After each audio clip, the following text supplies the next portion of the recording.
ശ്രീ വേണുരാജമണി, ഇവിടെ IAEA ഒരു പുതിയ ഇടപെടൽ നമ്മൾ കാണുകയാണ്. അതായത് ഇറാനെ വീണ്ടും ചർച്ചകളിലേക്ക് കൊണ്ടുവരിക, ഇറാനുമായി സംസാരിക്കുക, പ്രശ്നപരിഹാരത്തിൻ്റെ സാധ്യതകൾ അന്വേഷിക്കുക എന്നതൊക്കെ. പക്ഷേ ഏറ്റവും നിർണായകമായ ഒരു ഘട്ടത്തിൽ ഒന്നും ചെയ്യാൻ കഴിയാതെ അന്താരാഷ്ട്ര ആണവോർജ്ജ ഏജൻസി നോക്കുകുത്തിയായി നിന്നു എന്ന വിമർശനമുണ്ടല്ലോ. ഇവിടെ ഇസ്രായേൽ പറയുന്നു ഇറാന്റെ അണ്വായുധ ശേഷി ഇല്ലാതാക്കാൻ, അതിനുള്ള ശ്രമങ്ങളെ നിർവീര്യമാക്കാൻ ഞങ്ങളെ കൊണ്ട് സാധിച്ചു എന്നാണ്. ഇപ്പോൾ IAEA പരിശോധനകൾക്കോ അവരുടെ ഇൻസ്പെക്ഷനോ ഒന്നും അനുമതി നൽകുന്നില്ല. അതുകൊണ്ട് ഇറാൻ അണ്വായുധ നിർമ്മാണത്തിലേക്ക് പോയ കാര്യങ്ങൾ മനസ്സിലാക്കാൻ കഴിയുന്നില്ല എന്നൊക്കെ ഒരു ഘട്ടത്തിൽ പറഞ്ഞിരുന്നു. അപ്പോൾ IAEA റോൾ ഇറാനെ ഈ ആണവ കരാറിലേക്ക് കൊണ്ടുവരുന്നതിനും ഈ സമാധാനത്തിൻ്റെ വഴിയിലേക്ക് കൊണ്ടുവരുന്നതിനുമൊക്കെ ഇനി എന്തെങ്കിലും ഒരു കാര്യം അന്താരാഷ്ട്ര ആണവോർജ്ജ ഏജൻസിക്ക് ചെയ്യാനുണ്ടോ? ഇവിടെ അമേരിക്ക ഇടപെട്ടുകൊണ്ട് വെടിനിർത്തൽ നടത്തുന്നു, ആ കരാറിലേക്ക് കൊണ്ടുവരുന്നു, സമയക്രമം നിശ്ചയിക്കുന്നു. ഖത്തർ പ്രധാനമന്ത്രി ഇടപെട്ട് കാര്യങ്ങൾ അവസാനിപ്പിക്കാൻ നോക്കുന്നു. UN പോലെ ഒരു അന്താരാഷ്ട്ര ഏജൻസി ഇവിടെ നോക്കുകുത്തിയായിരിക്കുന്നു. അപ്പോൾ അമേരിക്കയുടെ സൗഹൃദ രാഷ്ട്രങ്ങൾ നിശ്ചയിക്കുന്ന ഒരു പുതിയ ലോകക്രമത്തിലേക്ക് കാര്യങ്ങൾ നീങ്ങുകയാണോ? എല്ലാം ഞങ്ങൾ തീരുമാനിക്കും എന്ന നില വരികയാണോ?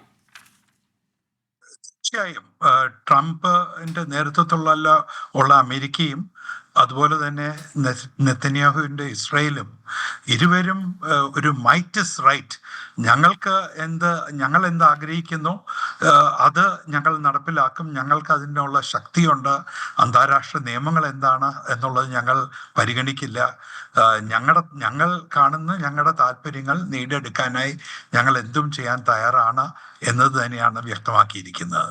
യഥാർത്ഥത്തിൽ ന്യൂക്ലിയർ നോൺ പ്രൊളിഫറേഷൻ ട്രീറ്റി അനുസരിച്ച് ഇറാന് യുറേനിയം എൻറിച്ച് ചെയ്യാനുള്ള അധികാരമുണ്ട്. ഇറാന് ന്യൂക്ലിയർ റിയാക്ടേഴ്സ് വഴി സിവിലിയൻ പവർ ഉണ്ടാക്കാനുള്ള അധികാരമുണ്ട്. ഇറാൻ ഒരു ആയുധം ഉണ്ടാക്കാനാണ് അധികാരമില്ലാത്തത്.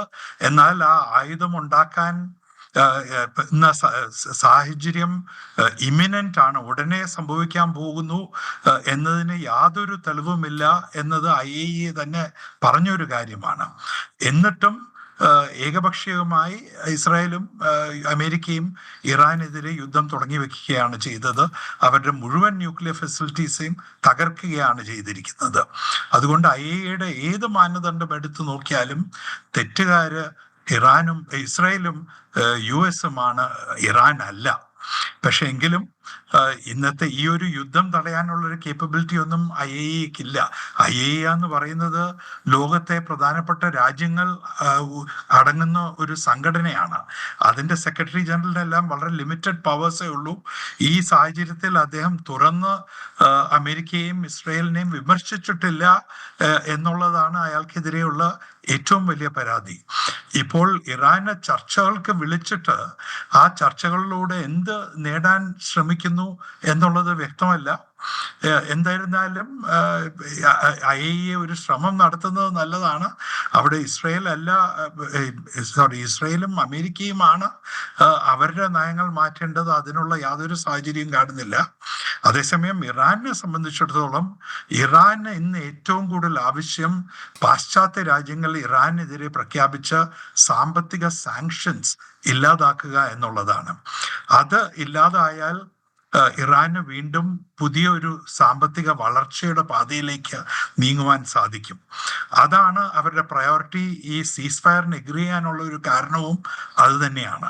അപ്പോൾ ഇറാന്റെ ലക്ഷ്യം എന്നത് IAEA ആണെങ്കിലും UN ആണെങ്കിലും നേരിട്ടുള്ളതോ മധ്യസ്ഥര് വഴിയുള്ള ചർച്ചകളിലൂടെ ആണെങ്കിലും ആ ഇക്കണോമിക് സാങ്ഷൻസ് അമേരിക്കയും പാശ്ചാത്യ രാജ്യങ്ങളും ലിഫ്റ്റ് ചെയ്യുക എന്നുള്ളതാണ്. ഇപ്പോൾ ഇറാന്റെ ആണവ ആ ഫെസിലിറ്റീസ് മുഴുവൻ തകർത്ത സ്ഥിതിക്ക് ഇനി ഇറാൻ ഒരു ആയുധം ഉണ്ടാക്കാൻ ശ്രമിക്കുന്നു എന്ന ആരോപണം ഇറാനെതിരെ ഉന്നയിക്കാൻ ബുദ്ധിമുട്ടുള്ളതാണ്. ഈ സാഹചര്യത്തിൽ നിങ്ങൾ ആ ഇക്കണോമിക് സാങ്ഷൻസ് എങ്കിലും ലിഫ്റ്റ് ചെയ്യൂ, ഞങ്ങളുടെ രാജ്യവും ഞങ്ങളുടെ ജനങ്ങളും അനുഭവിക്കുന്ന കഷ്ടത ഒന്ന് തീർത്തു തരൂ എന്നായിരിക്കും ഇറാന്റെ ആവശ്യം. അത് കേൾക്കാൻ ആൾക്കാരുണ്ടാവുമോ, ആ ആവശ്യത്തിന് പിന്തുണ നൽകാൻ ആൾക്കാരുണ്ടാവുമോ എന്ന് നമുക്കറിയില്ല.